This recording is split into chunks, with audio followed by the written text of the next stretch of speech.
Muy buenas, bienvenidos a este segundo vídeo de la serie de 7 vídeos aprendiendo a hacer un buen análisis funcional de la conducta. Lo primero, agradecerte, pero muchísimo el apoyo que tuvo el primer vídeo porque en solo un día obtuvimos 400 visitas, que se dice rápido, pero piensa lo que son 400 personas, o sea, increíble, muchísimas gracias. A saber cuántos tendrá en el momento en el que estés viendo esto, o sea que muy contento, muy agradecido. Gracias, gracias y gracias. Hoy nos metemos de lleno con los fundamentos científicos. Si te soy honesto, este es un tema que en verdad sobra un poco. Es decir, si nos ponemos muy técnicos, lo que entra dentro de los fundamentos científicos son 2 diapositivas. Lo demás es como que pudiera también entrar en lo filosófico, pero bueno, tenía que meterlo en algún lado y quiero que sepas pues esto que te voy a explicar, ¿vale? Básicamente te voy a explicar por qué la psicología es una ciencia.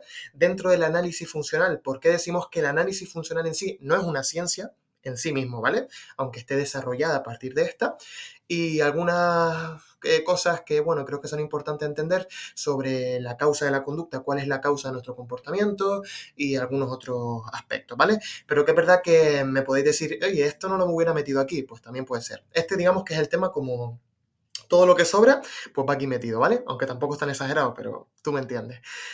Vamos allá, ¿por qué hablamos de que la psicología es una ciencia? En primer lugar, porque emplea el método científico. No me voy a poner a explicarte qué es el método científico, lo hemos dado muchos en la ESO, en bachillerato, y afortunadamente sabemos lo que es, ¿vale? Es verdad que actualmente hay algunos autores que no hablan tanto de método científico, sino de actitud científica, porque bueno, se suele ver como imposible establecer un método tal cual, algo rígido, que nos pudiera permitir hacer ciencia. Por eso otros autores como Marino Pérez Álvarez, por ejemplo, habla de tener una actitud científica, no tanto un método rígido, algo que seguir así, porque no es posible, sino más bien una actitud que nos permita desarrollar y entender aquello que estemos estudiando de una manera rigurosa y científica, ¿vale? Pero bueno, que más o menos se entiende el hecho de que tenemos que acercarnos pues a través del control experimental, de controlar variables, de ser riguroso y demás, ¿vale? También, ¿por qué es una ciencia? Porque se basa en supuestos filosóficos. No voy a volver a explicarte por qué decimos que la ciencia se basa en supuestos filosóficos. Es importante, no es suficiente, pero es necesario, ¿vale? Y también porque evidentemente nos permite describir, explicar, predecir y controlar la conducta. Describirla, pues ese análisis más topográfico o morfológico en el que pues describimos algunas magnitudes de la conducta. Oye, la intensidad es esta, la frecuencia es esta, cosas así. Explicar, pues entender la relación entre variables. Y si entendemos esa relación entre variables, qué es lo que está haciendo que esto pase, pues podemos predecir, si tenemos ese control de variables y el entendimiento de estas, pues cómo se va a comportar la persona en diferentes contextos. Aunque evidentemente luego esto en aspectos prácticos pues es muy complicado, ¿no? Es mucho más fácil en contextos experimentales donde tenemos controladas muchas variables. Y luego controlar en el sentido de si podemos predecir, sabemos qué tenemos que hacer para que se dé cierta respuesta, por lo tanto podemos controlarla, ¿vale? Esto, digamos que resume por qué hablamos de que la psicología es una ciencia. Pero el análisis funcional en sí no es la ciencia, es la herramienta. Es decir, lo que verdaderamente sería la ciencia aquí, la ciencia básica, sería el análisis experimental de la conducta, que sería el número uno, ¿vale? Es la ciencia básica que se da en este contexto experimental.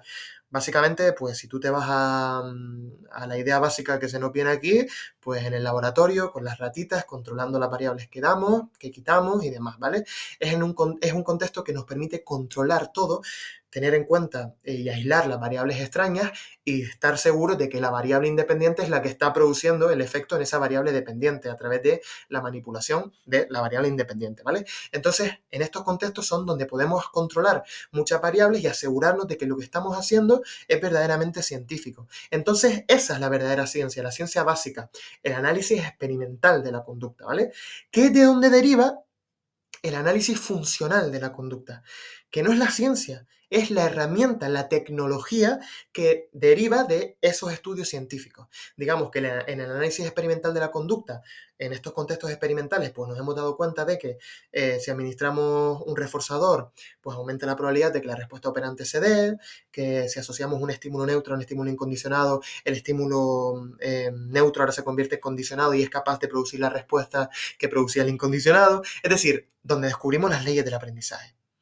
Pero el análisis funcional de la conducta es la herramienta que nos permite entender el comportamiento en contextos prácticos, aplicados, ¿vale?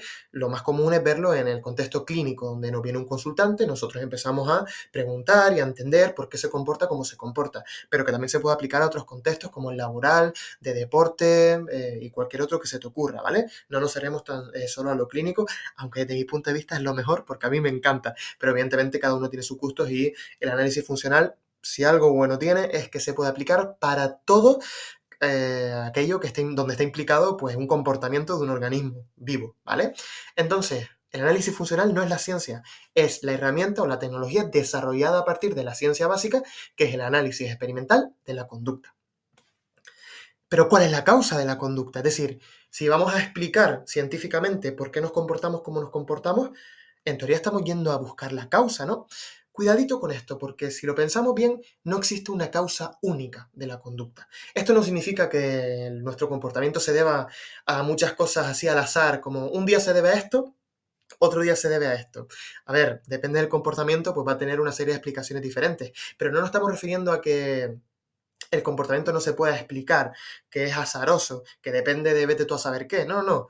Se puede explicar, evidentemente, si analizamos las variables que lo están manteniendo, un comportamiento determinado, pero tenemos que entender que no hay una causa única, que son muchas a la vez, ¿vale? Que no todas son necesarias, pero no suficientes para que el comportamiento se dé. Ahora veremos un ejemplo. Y no debemos fijarnos solo en las causas proximales, es decir, las que están cerquitas. Si tú me gritas y yo te devuelvo el grito, lo más común es que tú digas, ah, vale, la causa de mi gritar, de mi conducta de gritar, es el grito que me ha dado la otra persona. Pero ahí estás cayendo en fijarte solo en las causas proximales, en lo que está más cerca, ¿vale? Es decir, el grito de esa persona. Tú has visto que me ha gritado y que yo le he devuelto el grito. Entonces la causa que dices es ese grito de esa persona. Pero tenemos que tener en cuenta que también hay unas causas distales, ¿vale? Que no son proximales, es decir, que están lejanas. Y esto lo hemos descubierto gracias al seleccionismo, que deriva de los estudios de Darwin. La historia de aprendizaje del individuo y también digamos, la historia filogenética de la especie, también tiene mucho que decir acerca de la explicación de nuestro comportamiento. Por eso no podemos quedarnos solo con esta visión mecanicista de, ah, vale, ha hecho esto porque ha ocurrido esto antes, ¿no? No, también tiene mucho que decir todo eso que nos ha ocurrido en nuestra historia pasada de vida, ¿vale? En todo en nuestra infancia, en toda nuestra edad joven, o depende de la edad que tengamos, ¿no? Es decir, ¿por qué le estoy gritando? ¿Vale? Me ha gritado y yo le he gritado. El hecho de que me haya gritado esa persona es posiblemente una de las explicaciones que estaría implicada en el hecho de que yo la haya gritado. Pero también, a lo largo de mi historia de aprendizaje, yo me he acostumbrado a gritar así. Ha sido reforzante para mí gritar de esta manera porque he conseguido con ello ciertos reforzadores. Ah, amigo, hay que también atender a estos aspectos. No solo es la causa proximal, sino también las distales, ¿ok? Hay que tener en cuenta todo esto. Por eso la visión mecanicista, en lo máximo posible, debemos reemplazarla por la seleccionista, ¿ok? Tener digamos, esta mirada amplia de la historia de aprendizaje del individuo y no solo de eso, sino también de otras cosas que luego lo veremos.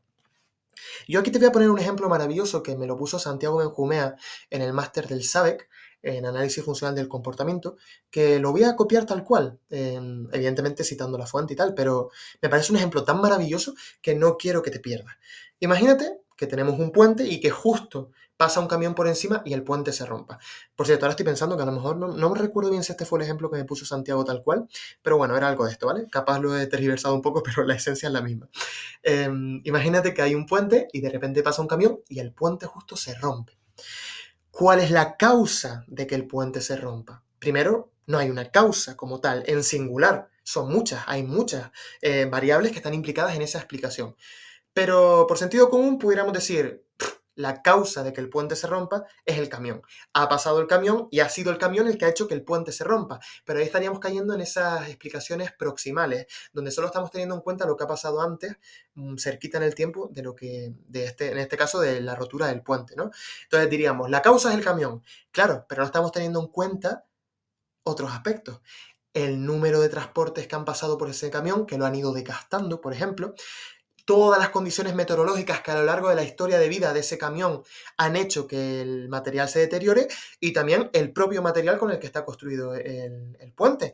O también cómo se construyó el puente, qué hicieron los obreros. Es decir, todo lo que se ha hecho, digamos que forma parte de la explicación de que justo haya pasado el camión y el puente se haya roto. Entonces, no es solo el camión, también hay que atender a esa historia pasada del puente para entender qué ha llevado al camión a romper ese puente, ¿vale? O al puente, mejor dicho, a romperse ante ese camión. Es decir, qué ha pasado a lo largo de toda la historia de aprendizaje, entre comillas, ¿vale? Porque no es un organismo vivo, un puente, pero toda la historia de vida, o bueno, vida tampoco sería correcto, la historia que tiene ese puente para atender a su explicación. Entonces, ¿que haya pasado el camión es una condición necesaria? Sí, pero no suficiente, no basta con eso, porque a lo mejor si se hubiera construido con otros materiales, el camión no lo hubiera roto. A lo mejor si no hubiese llovido aquel día, el camión tampoco hubiera roto el puente. A lo mejor si no hubiesen pasado 3.500 millones de coches, tampoco se hubiera roto el puente. Entonces, es una multitud de causas unidas que forman parte de esa explicación, ¿vale? Por eso, cuidadito con esta visión mecanicista de, esto pasa antes, esto pasa ahora, pues ya está. No,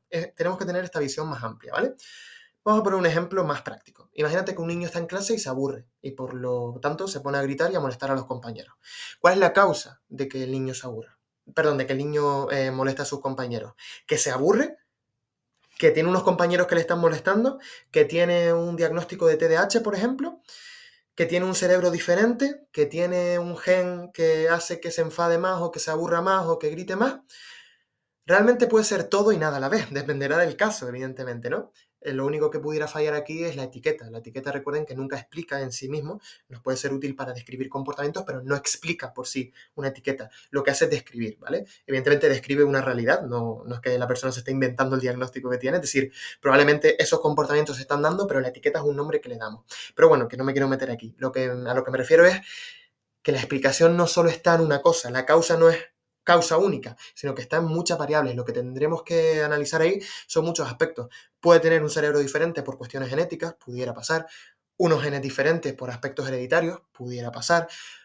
Una historia de aprendizaje que la ha llevado a que cuando se aburre, para evitar ese aburrimiento, se pone a gritar, puede pasar. Unos compañeros que son bastante capullitos y le molestan, también puede pasar. Es decir, tenemos que analizar bien funcionalmente el caso concreto, pero entiende que no va a haber una causa única, que el cerebro estará implicado probablemente, aunque hay que ver si es más consecuencia que causa y demás, evidentemente, todo esto hay que tenerlo en cuenta. Pero que hay muchas variables, es lo que quiero que entienda, ¿vale? Que puede ser por los compañeros, que también los compañeros le molestan, ¿vale? Pero ¿por qué se enfada? Porque a lo largo de su historia de aprendizaje ha aprendido que haciendo esto, bla, bla, bla. Hay muchas variables implicadas, ¿vale? Sobre todo, la conducta se puede explicar en base a los estímulos presentes, en este caso los compañeros, es decir, qué estímulos presentes están discriminando ciertas respuestas operantes o elicitando ciertas respuestas condicionadas o incondicionadas, la historia de aprendizaje, qué es lo que ha vivido esa persona, ese organismo a lo largo de toda su vida, porque ahí hay muchos aprendizajes que están entrando en juego con la interacción de esos estímulos presentes, y también la historia evolutiva, la filogenia, ¿vale? Porque traemos algunos aspectos genéticos, evidentemente, o digamos innatos, mejor dicho, que pudieran estar implicados aquí. Entonces hay que tener en cuenta los estímulos presentes, la ontogenia, la vida de ese individuo, y la filogenia, la vida, digamos, evolutiva de la especie, ¿ok? Todo eso hay que tenerlo en cuenta, porque no solo estamos hablando de los estímulos que pasan, los antecedentes más cercanos, digamos, los proximales, sino que también estamos hablando de un organismo que está vivo y que ha aprendido a hacer muchas cosas. No nos centremos solo en el ambiente, sino en el ambiente en interacción con un organismo que, repito, está vivo, tiene una historia de vida y demás, ¿vale? ¿Cuál es nuestro nivel de análisis? Esto es otra cosa importante. Nuestro nivel de análisis es el psicológico. No nos podemos ir ni más arriba ni más abajo. La psicología tiene el nivel de análisis que tiene, que es el psicológico, es decir, pues explicar las cosas en base a esa interacción entre el organismo y su entorno. Nuestro objeto de estudio es la conducta, por lo tanto, el nivel de análisis que vamos a llevar a cabo, a tener, es el psicológico. No confundir, o sea, no, digamos, no irnos al reduccionismo biomédico o médico o biológico. Es decir, explicar lo que hacemos en base a lo que pasa con la serotonina, la activación del cerebro, un gen. Claro, esto es una parte que puede ser importante en una explicación, evidentemente. Si tú tienes un cerebro de una forma, por lo que sea, ya sea porque has nacido así o porque las interacciones con tu contexto han moldeado ese cerebro de esa manera, da igual.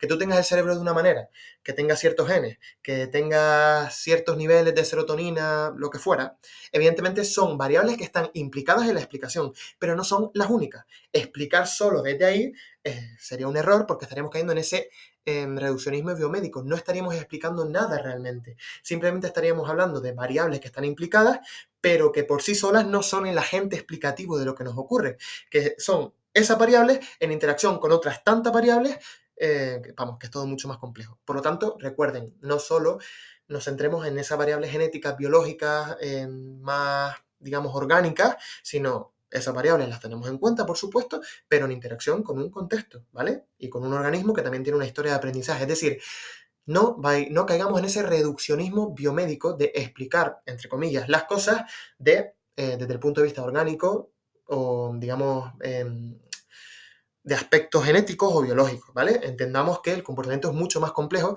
y que nuestro nivel de análisis no es ese, sino el psicológico, ¿vale? Tengan esto en cuenta. Y otra última cosa, y ya terminamos. Este vídeo, como ven, es más cortito. Nuestra explicación tiene que ser pragmática, práctica. Si nosotros nos llega un consultante que quiere saber por qué cada vez que siente suciedad necesita lavarse las manos, porque eso es lo que le alivia mucho y claro, quiere saber por qué, pero también quiere tratárselo porque quiere dejar de hacerlo, ya que le está produciendo mucho malestar y mucha interferencia. Nosotros no nos vamos a poner a decirle, mira, es que tienes, cuando tú te lavas las manos, se da una fricción de estos átomos, por ejemplo, o que tienes este nivel de serotonina.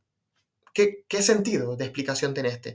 Evidentemente se dará cierta fricción entre ciertos átomos, se estarán liberando ciertas sustancias químicas, estará pasando ciertas cosas en nuestro cerebro, pero ese no es nuestro nivel de análisis. Nuestro nivel de análisis es el psicológico y además que la explicación tiene que ser práctica, tiene que tener un sentido en ese contexto. ¿De qué me sirve a mí explicarte las cosas desde un reduccionismo físico, por ejemplo, o biomédico, si el problema es psicológico? ¿Se entiende esto? Es decir, nuestro nivel de análisis es el psicológico y las explicaciones que vamos a dar, como tienen que ser prácticas, pragmáticas, adaptadas en el contexto en el que estamos, pues también tienen que ser desde el punto de vista psicológico, ¿vale? De esa interacción del organismo con su entorno, ¿ok?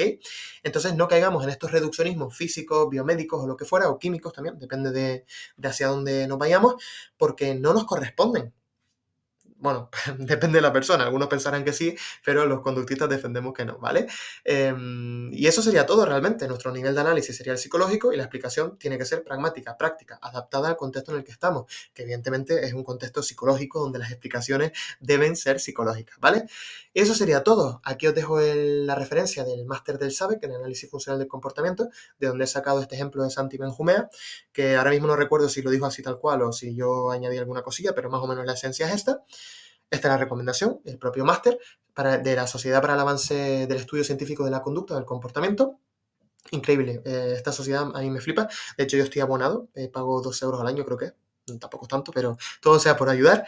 Y una advertencia, como ya os dije en el anterior vídeo, cualquier error, cualquier aspecto importante, pues estará descrito en la descripción. Que ya os digo, en el anterior vídeo ya hemos detectado una pequeña errata, que no es súper importante, pero sí que, bueno, me dejaron un comentario que dije, bueno, es verdad, hay que reflexionar sobre esto. Y a la descripción tenéis una breve descripción sobre el pequeñito error que cometí, porque no es algo sustancial, no va a cambiar la vida, pero sí que es verdad que si nos ponemos técnicos, pues fue un pequeño error. Entonces os podéis ir al vídeo anterior, primero revisad este y os vais al anterior.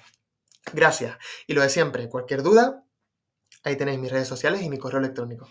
Un gran abrazo y espero que os haya gustado este vídeo de esta clase, bueno, de esta serie de vídeos que estamos haciendo. Y ya el próximo sí que se viene lo bueno. Hablaremos de condicionamiento clásico. Ahí sí que preparad las neuronas porque probablemente el vídeo se nos vaya a 1 hora. Un besazo enorme y muchas gracias por seguir aquí. Nos vemos.